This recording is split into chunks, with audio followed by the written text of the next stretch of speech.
सभी चिंतनशील बंधुओं को मेरा अभिवादन।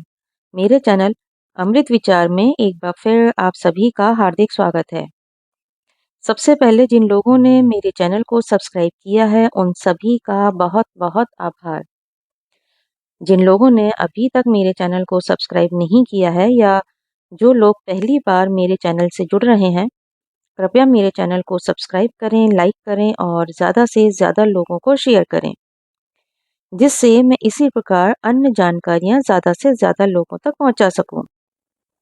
विवाह के संबंध में 2 दृष्टिकोण हैं। एक दृष्टिकोण तो यह है कि विवाह स्त्री-पुरुष का एक ऐसा अनुबंध है जिसमें स्त्री अपने ऊपर बालक के पालन-पोषण की तथा पुरुष अपने ऊपर इन दोनों के पालन-पोषण, सुरक्षा, संरक्षण आदि का उत्तरदायित्व लेता है।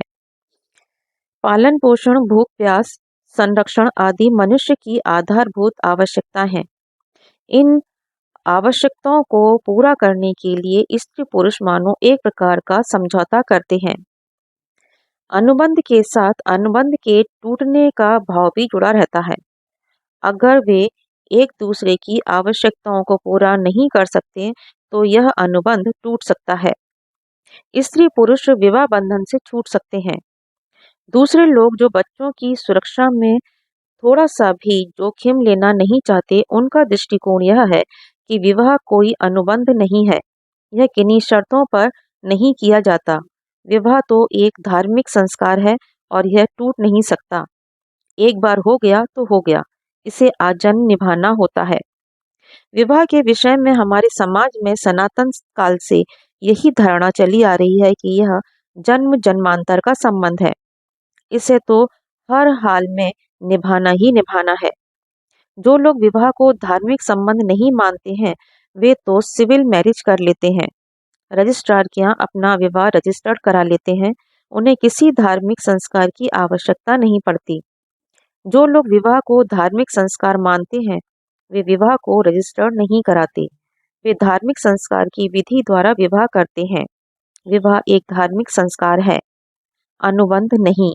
हमारी सामाजिक व्यवस्था में विवाह के 3 उद्देश्य माने गए हैं: धर्म, प्रजा और रति।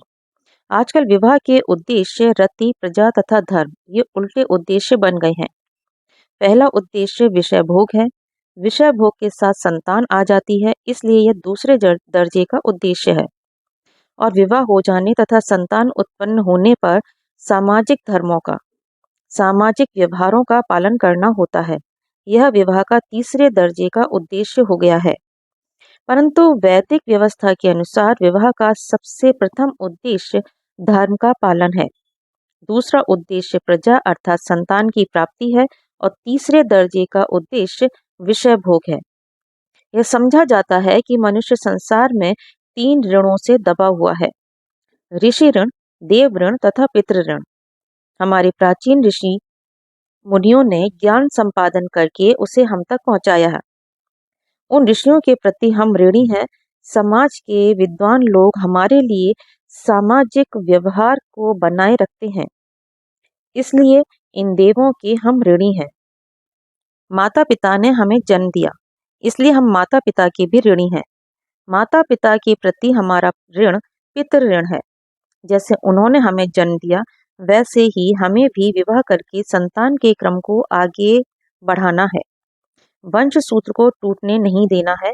इस दृष्टि से विवाह करके संतति प्रवाह को जारी रखना हमारा धर्म है। पितृ ऋण चुकाना एक धार्मिक कर्तव्य है जो विवाह को अनुबंध मानकर नहीं अपितु एक धार्मिक संस्कार मानकर ही पूरा हो सकता है। वैदिक विवाह एक धार्मिक संस्कार है, अनुबंध नहीं। इसीलिए इसमें संस्कार के तौर पर अनेक ऐसे विधि विधान किए जाते हैं जिनसे विवाह की धार्मिकता की नींव दृढ़ हो जाती है। उदाहरण के लिए संस्कार में वेद मंत्र पढ़े जाते हैं, अग्नि को साक्षी रखकर विवाह किया जाता है। विवाह में फेरे, सप्तपदी आदि विधियां की जाती हैं। सगे संबंधियों को बुलाकर सबके सामने संस्कार किया जाता है। यह सब कुछ इसलिए किया जाता है क्योंकि हिंदू के लिए विवाह इसी जन्म का संबंध नहीं है, वरन यह जन्म जन्मांतर का अटूट संबंध है। आज बस इतना ही। शेष चर्चा हम अगले वीडियो में करेंगे। धन्यवाद।